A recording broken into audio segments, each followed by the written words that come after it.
Tole bo zgodba o mami Rozi in njenem sinu Jakcu. Zgodilo pa se je vse, ali skoraj vse, na Brniku in to visoko v zraku. Kadar je bil lep sončen dan, sta se prijela za roke in poletela v nebesno modrino. Če je bil Jakec prav posebno priden, mu je mama Roza dovolila, da je prevračal kozovce, ali pa sta se lovila med puhastimi oblaki. Da ni res, pravite? Da lažem? To pa ne. Jaz sploh nikoli ne lažem in stvar je čisto zaresna, da veste. Na letališče so prinesli sila važno pismo. Zelo se je mudilo in mama Roza, izkušeno poštarsko letalo, bi morala prinesti pismo na ono stran Triglava. Mama Roza je svojo službo opravljala vestno in hitro že celo vrsto let. Vsi na letališču so jo imeli zelo radi. Majhni aviončki so se je bali, saj je znala biti stroga. Drugega ji ni kazalo s temi nagajučki. Edini navihanec, ki si je včasih dovolil kakšno barabijo, ob kateri je mama Roza zatisnila eno oko, je bil Jakec. Mama Roza je že sanjala, kako bo njen sin zrasel in postal tudi on poštarsko letalo. Toda pomislite, kakšna smola. Ravno danes, ko so prinesli tako sila važno pismo, je imela mama Roza zelo hudo noč za seboj. To muhasto pomladno vreme ji je škodilo in vsak vijak, vsaka matica v motorju so jo boleli, da je vse škripalo. Mama Roza je kašljala in kihala, da je bilo joj. Zdravnik, mehanik, jo je skrbno pregledal in potem zaskrbljeno odkimal z glavo. Gripa bo, gripa, si je rekel, in mami Rozi predpisal topel šal okoli vratu in čaj z limono. Vsi uslužbenci letališča so se prijeli za glavo. Pa ravno sedaj se je moralo to zgoditi, ko imamo tako sila važno pismo za ono stran Triglava. Presneta smola, si je rekel upravnik letališča. Presneta smola, so ponavljali uslužbenci. Mama Roza pa se je udarila po čelu in poklicala k sebi upravnika. Ta je poslušal in spoznal, da drugega izhoda ni. Vsa ostala letala so bila na poti v daljne dežele. Tako je mama Roza po dolgem premišljanju predlagala, da bi na pot poslali njenega sina Jakca. Če ravno navihanec tale Jakec, je znal biti tudi resen in kar je res, na svoj posel se je spoznal. Mehanik se je nekoliko posmehljivo nasmehnil. Naj me nekaj vzame, si je mislil, z Jakcem prav gotovo ne bo nič. Jakec pa kot da ne vidi posmehljivega nasmeha. Lastnim ušesom ni verjel. To, da so ravno njega izbrali namesto mame, je bilo zelo pohvalno. Od ponosa je kar zrasel za nekaj centimetrov. Mamine nasvete je poslušal z enim samim ušesom. Sila važno je čakal oprtan s poštarsko torbo, obešeno čez krilo in sila važnim pismom v njej na znak, da bo lahko poletel v modro nebo. Potem je zaslišal: zdaj! In že je poletel po tisti dolgi asfaltirani stezi, pri tem pa svoj potlačeni nosek dvigal proti nebu. Kmalu zatem se je odlepil od tal in kot hitra puščica švignil v višino. Visoko, visoko. Po Jakčevo bi se dvignil prav do nebesne modrine. Uravnal je nosek in krila proti Triglavu, potresel malo z repkom in si veselo zazvižgal. Pa naj še kdo reče, da ni naša domovina nekaj lepega, si je rekel Jakec. Preorana polja, zeleni pašniki, temnejši gozdovi, pa reke in jezera. Jakec bi ostal kar tukaj. Krožil bi nad vso to lepoto, ko pa bi se utrudil, bi se spustil na travnik in se igral z otroci. Natrgal bi šopek cvetic za mamo. Tako pa je imel pomembno nalogo, ki jo je moral vestno opraviti. Takole pismo niso mačje solze. Pa vseeno. Kaj, če bi čisto malo poletel v stran in pogledal, kaj je za tistim hribom? Samo za 5 minut, si je rekel Jakec. Za tistim hribom, Tam, kjer je sonce ravno upiralo svoje tople žarke, se je po zraku premetaval mlad orlič. Jakec še ni videl takega ptiča, zato si je pomel oči, čeprav vidi. Tudi orel je bil presenečen, saj sta mu oče in mama pripovedovala, da so orli največji ptiči v teh skalah. Sedaj pa nenadoma tako velika stvar pred njim. "O, kako smešen kljun imaš," je rekel Jakec. "Ti pa krila," se je zasmejal orlič. "Ne smej se mi, hitrejši sem od tebe," se je pobahal Jakec. "Jaz pa okretnejši." Pričela sta z igro. Tekmovala sta, kdo bo hitreje poletel k soncu in spet padel proti travniku, ne da bi se ga dotaknil. Lovila sta se okoli vrhov ravnih skalnih sten in se šla skrivalnice. Enkrat je bil spretnejši prvi, drugič drugi. "Dovolj imam," je upehan spregovoril orlič. "Vabim te v svoj domek na vrhu skal. Očka in mamica sta spletla gnezdo. Bratca imam, ki pa je še tako majhen, da ne zna letati." "Samo na skalah ni dovolj prostora zame. Jaz sem Jakec, poštarsko letalo, in če se hočem ustaviti, potrebujem veliko ploščad, takšno pa imajo samo na letališčih." Zdaj je bil orlič tisti, ki se je s perotjo udaril po čelu. "O, ti Jakec," je rekel, "torej nisi srebrni ptič, pač pa letalo?"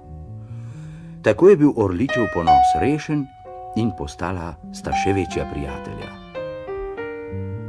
Tistih 5 minut se je raztegnilo v celo uro in Jakcu so nenadoma zazvenele v ušesu mamine besede. Poslovil se je od novega prijatelja, pa čeprav bi si še tako rad ogledal njegov domek od blizu. "Kaj, ko bi si skrajšal pot okoli tiste velike pokončne stene," si je rekel Jakec. Že res, da ga je mama svarila, da tam domuje boter vihar in je zelo nevarno. Pa bo poletel Jakec čisto tiho mimo in ga boter še slišal ne bo. Le zakaj ni Jakec ubogal mame? Boter vihar je imel na preži temne oblake in ti so mu sporočili, da prihaja poštarsko letalo. Vihar se je veselo zasmejal in igra z ubogim Jakcem se je pričela. Veter ga je premetaval sem ter tja in mu jemal sapo, da je postal vrtoglav. "Daj sem tvojo torbico," je grmel vihar. "Iz pisem bom napravil aviončke. Veter se bo poigral z njimi, ti pa boš lahko nadaljeval svojo pot." "Samo eno pismo imam, boter vihar. Če bi stric veter naredil iz njega avionček, bi se pismo izgubilo med gorami in moj trud bi bil zaman, jaz pa se moram izkazati pred mamo in njenimi prijatelji, zato roke proč." Torbo s pismom je tesno stisnil k sebi, zabrnel z motorjem, kar se je dalo močno, in se pognal naprej. Zdaj ali nikoli. Veter, blisk in grom, presenečeni nad nenadno Jakčevo odločnostjo, so prestrašeno stopili korak nazaj. Jakec je imel prosto pot. Zopet se je znašel na modrem nebu.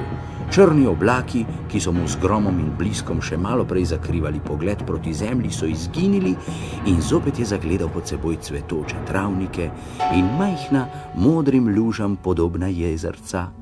Kako rad bi se malo odpočil in se prepustil višavam, pa kaj, ko se je toliko zamudil z orličem in botrom viharjem? Vedel je, da ga ljudje čakajo, zato je napel še zadnje moči. In trud ni bil zaman.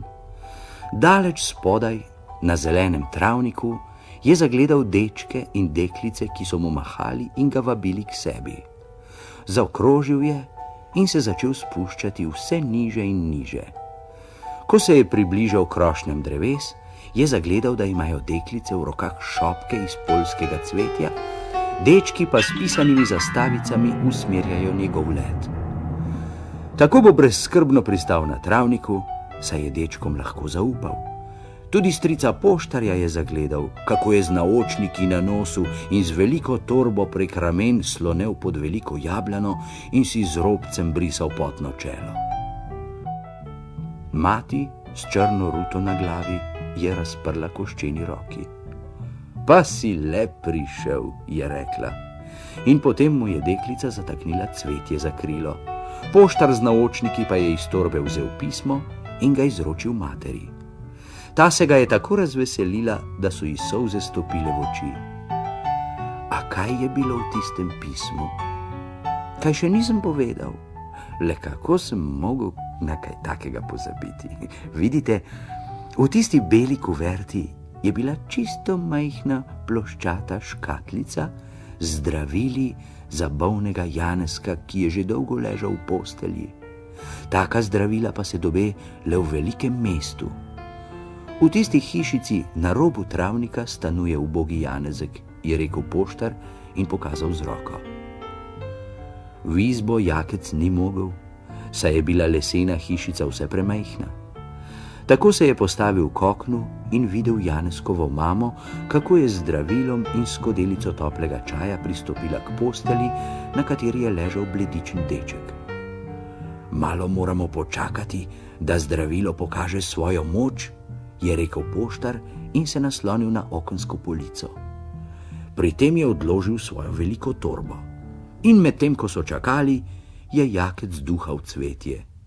Njihov omamni vonj ga je tako poščegetal po nosu, da je moral kihniti. Apči! Takrat pa je na prag hišice pritekel razigran in nasmejan fantič. Kaj je mogoče, da je bil to Janezek, tisti deček, ki je še malo prej ves vročičen ležal v postelji, in tekel je naravnost proti Jakcu. Začutil je njegovo drobno telesce, kako se ga je uklenilo iz same hvaležnosti. Tudi mati s črno ruto se mu je zahvalila. Vidiš, Jakec, brez tvoje pomoči Janezek ne bi nikoli ozdravel. Tako pa zopet teka po travnikih in sonce je posijalo v našo izbo. Podarila mu je jabolko, edino, ki ga je še imela pri hiši. Kako dobri so ti ljudje, je pomislil Jakec. In vesel je bil, ker je vrnil srečo v ta prijazni domek. Potem se je moral posloviti. Tudi njega je pričakovala mama na drugi strani gora in če ga predolgo ne bo, bo zaskrbljena. In res se je mama Roza že nestrpno ozirala v nebo. Le kot leti tako dolgo ta moj sine, se je spraševala. Pa je le zagledala Piko na obzorju, ki se je bližala in postajala vse večja. Seveda, Jakec se je vračal. Ves zadihan in zelo rdečimi lički je pristal prav poleg svoje mame. Prišel je sam upravnik letališča, da mu je Jakec poročal, kako je opravil nalogo. Tovariš upravnika je pohvalil in vsi so soglasno sklenili, da se je Jakec izkazal in odslej naprej sploh ne bo več Jakec, ampak Jaka. Postal je čisto pravo poštarsko letalo. Mama Roza je od ponosa celo potočila solzo. Tudi Jaki je postalo toplo pri srcu. Sklenil je, da tistega o igri z orličem in viharjem ne bo pripovedoval. Drugič bo bolj ubogljiv, saj biti poštarsko letalo ni kar tako, kaj ne?